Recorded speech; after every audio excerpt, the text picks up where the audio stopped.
Hello friends, we are live now. Welcome to fit career भाई YouTube channel. आज हम start करेंगे class 9 का मोशन चैप्टर। सबसे पहले हम डिस्कस करेंगे व्हाट इज मोशन। मोशन होता क्या है, ठीक है।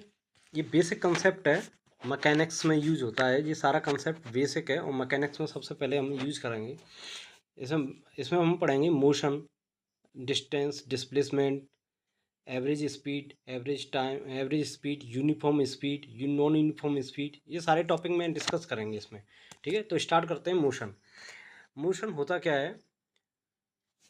Change the position with respect to time. Time के साथ टाइम के साथ जो पोजीशन चेंज करे उसको कहते हैं मोशन। टाइम के साथ जो पोजीशन चेंज करे उसको कहते हैं मोशन। पोजीशन टाइम के साथ चेंज होती है, उसे कहते हैं मोशन। जैसे रोड पर हम चलती कार को देखते हैं तो टाइम के साथ पोजीशन चेंज हुई। जैसे अभी देखा हम कार यहाँ पर है और फिर थोड़ी देर बाद देखा कार थोड़ी हमसे दूर चलेगी, दैट इज कॉल्ड मोशन, ठीक है।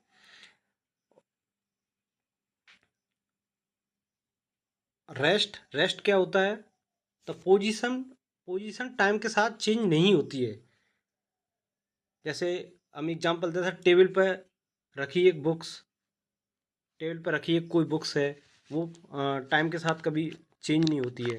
जैसे रखी है वो रखी है, पोजीशन कभी चेंज नहीं होती है। ये बेसिक डिफरेंस है मोशन और रेस्ट में, ठीक है।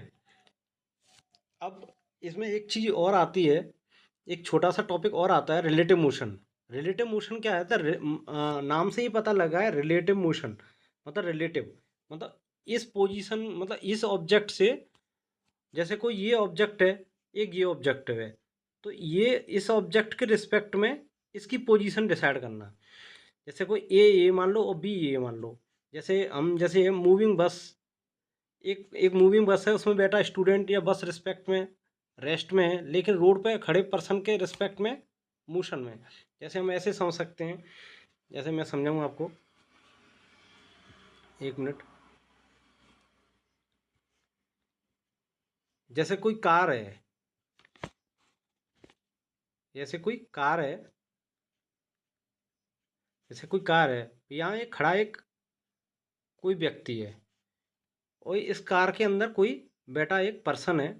तो इस पर्सन के रिस्पेक्ट में इस कार की पोजीशन, ये रेस्ट में ही है, मतलब कुल मिला के ये रेस्ट में है। इसकी कोई पोजीशन चेंज तो नहीं हुई टाइम के साथ ही, मतलब ये रेस्ट में ही है। लेकिन ये बंदा ये खड़ा है, इसके रिस्पेक्ट में इस बस की पोजीशन चेंज हो रही है, तो that is called relative motion.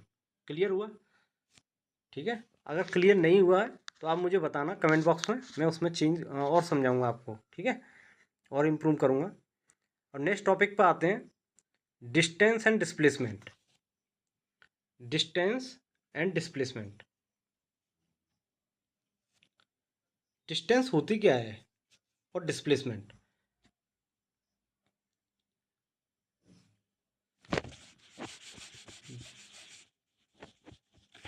जैसे मैं बताऊं, जैसे कोई डिस्टेंस की डेफिनेशन हम बताते हैं, तो आप जैसे नोट करोगे, आप किसी को समझाओगे या बोलोगे या लिखोगे तो, the total distance covered by the body.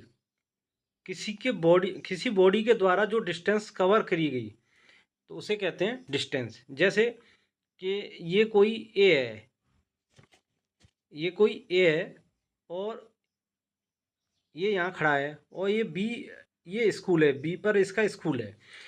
तो मैंने ए से कहा कि आप स्कूल जाओ, तो यहाँ से आप, ये यहाँ से गया, ये 5 मीटर गया इधर, फिर ये जाकर 5 मीटर इधर गया, देन ये स्कूल पे पहुँचा। तो ये डिस्टेंस जो कवर की इसने ए पॉइंट से बी पॉइंट तक, the total distance covered by a body are called distance. मतलब बॉडी, मतलब मैं कह रहा हूँ बार बार बॉडी बॉडी, तो ये बॉडी मान लेते हैं। Total distance covered by a body is called distance. तो इसकी टोटल डिस्टेंस कितनी हुई? 5 और 5 10, तो total distance covered by a body, तो इसकी डिस्टेंस होगी 10। क्लियर? ये होगी डिस्टेंस। और डिस्टेंस में हम डायरेक्शन नहीं बताते हैं, ठीक है, ओनली मैग्नीट्यूड मैग्नीट्यूड होता है इसमें, इसलिए तो डिस्टेंस स्केलर क्वांटिटी होती है। पहला पॉइंट एक्चुअल पाथ कवर्ड हो गया, ये स्केलर क्वांटिटी है क्योंकि इसमें डायरेक्शन की जरूरत नहीं होती है। स्केलर और वेक्टर क्वांटिटी में बेसिक डिफरेंस में आगे बताऊंगा, ये स्केलर क्वांटिटी है। और पाथ पर डिपेंड ऑलवेज जीरो या पॉजिटिव, या तो ये जीरो होगी या पॉजिटिव, ठीक है। नेगेटिव कभी नहीं होती, डिस्टेंस कभी नेगेटिव नहीं होती। डिस्प्लेसमेंट, डिस्प्लेसमेंट क्या होता है, जैसे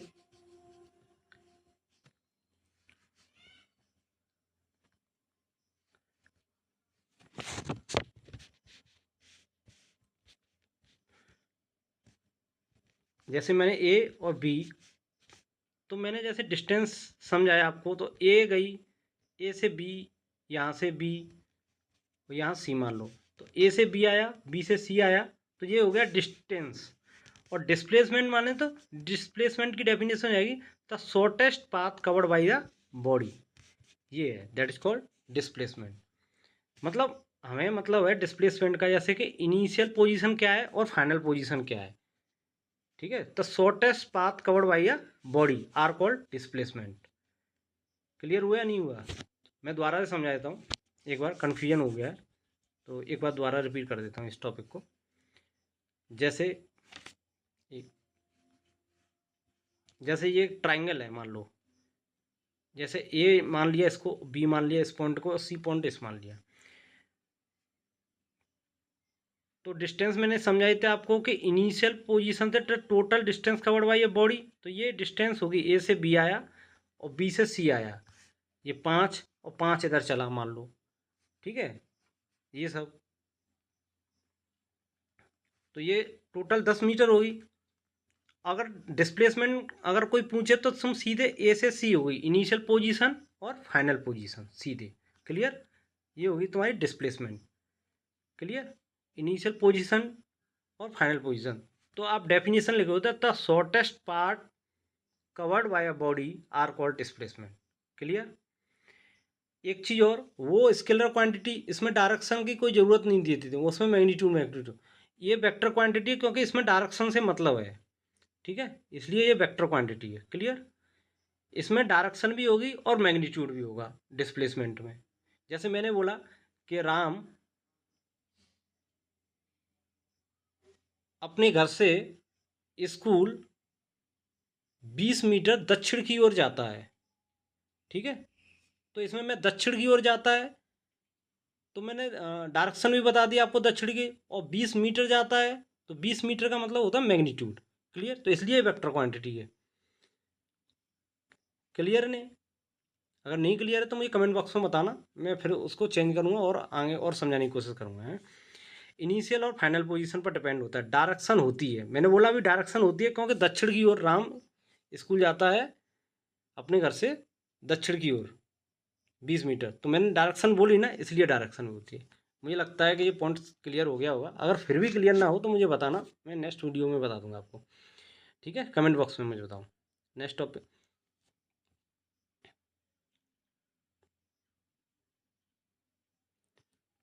जैसे ये मैं बताता हूँ एग्जांपल, जैसे ये बहुत इंपॉर्टेंट है, ये बोर्ड में कई बार आता है और पेपरों में भी आता है।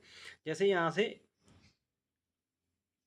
जैसे कोई ये पॉइंट है मान लो,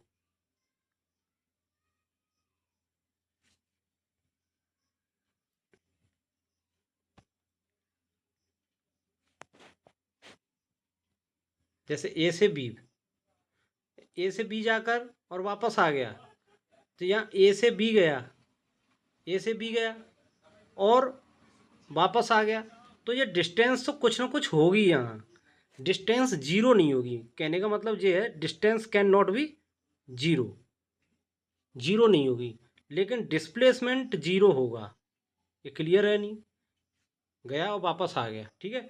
और मैंने एक चीज़ और बताई थी, डिस्टेंस ऑलवेज, या तो डिस्टेंस ऑलवेज पॉजिटिव होगी, जीरो हो सकती है, पॉजिटिव होगी, ठीक है।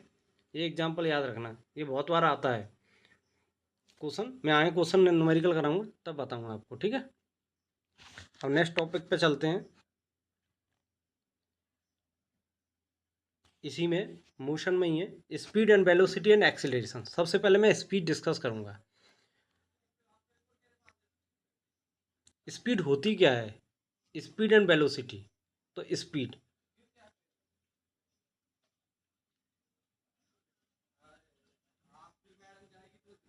स्पीड होती क्या है, speed equal to distance. Speed is may be defined as the distance per unit time. Distance per unit time. तो डिस्टेंस की ऐसा यूनिट क्या होती है, मीटर। ऐसा यूनिट का मतलब होता है डिस्टेंस किस में मेजर करते हैं, तो मीटर में तो मेजर करते हैं, और टाइम को हम सेकंड में। तो इसकी ऐसा यूनिट क्या आएगी, मीटर पर सेकंड। क्लियर।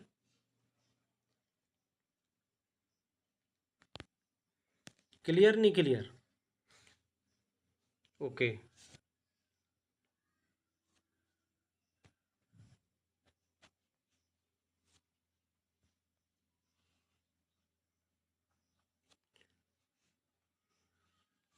और वेलोसिटी, इसमें डिस्टेंस होती है स्पीड में, इसमें होती है डिस्प्लेसमेंट। और जहाँ डिस्प्लेसमेंट आएगा वहाँ डायरेक्शन की बात होगी और मैग्नीट्यूड की भी होगी। और जहाँ डिस्टेंस होगी वहाँ सिर्फ डायरेक्शन वो सॉरी मैग्नीट्यूड की बात होगी, डायरेक्शन की बात नहीं होगी। क्लियर। ये बेसिक डिफरेंस है, बहुत इंपॉर्टेंट है। तो इसकी क्या होगी, वेलोसिटी। वेलोसिटी वेलोसिटी बराबर डिस्प्लेसमेंट अपॉन टाइम। तो डिस्प्लेसमेंट की भी यूनिट क्या होती है, मीटर, और टाइम की सेकंड, तो मीटर पर सेकंड। इसमें कोई डिफरेंस पूछे तो क्या बेसिक डिफरेंस है, ये वेक्टर क्वांटिटी है वेलोसिटी, और स्पीड क्या है, scalar quantity. Vector scalar quantity में क्या डिफरेंस है, स्केलर क्वांटिटी वो क्वांटिटी होती है, स्केलर क्वांटिटी वो क्वांटिटी होती है जिसमें ओनली मैग्नीट्यूड मैग्नीट्यूड होता है, मैग्नीट्यूड होता है। जैसे मैंने एग्जांपल बताया, राम अपने घर से 20 मीटर गया स्कूल, तो ये हो गई स्केलर क्वांटिटी। सिर्फ मैंने मैग्नीट्यूड मैग्नीट्यूड बोला है आपको, 20 मीटर गया अपने स्कूल। अगर मैं ये बोल दूँ राम अपने घर से स्कूल गया दक्षिण की ओर, तो मैंने इसमें मैग्नीट्यूड भी दे दिया और डायरेक्शन भी दे दी, ठीक है। दक्षिण की ओर गया राम 20 मीटर, ठीक है, तो मैग्नीट्यूड और डायरेक्शन। ये क्लियर हो गया होगा मुझे लगता है। अगर नहीं क्लियर हो तो मुझे बता देना, ठीक है, मैं दोबारा क्लियर कर दूंगा। मैग्नीट्यूड और डायरेक्शन, ठीक है, वेक्टर।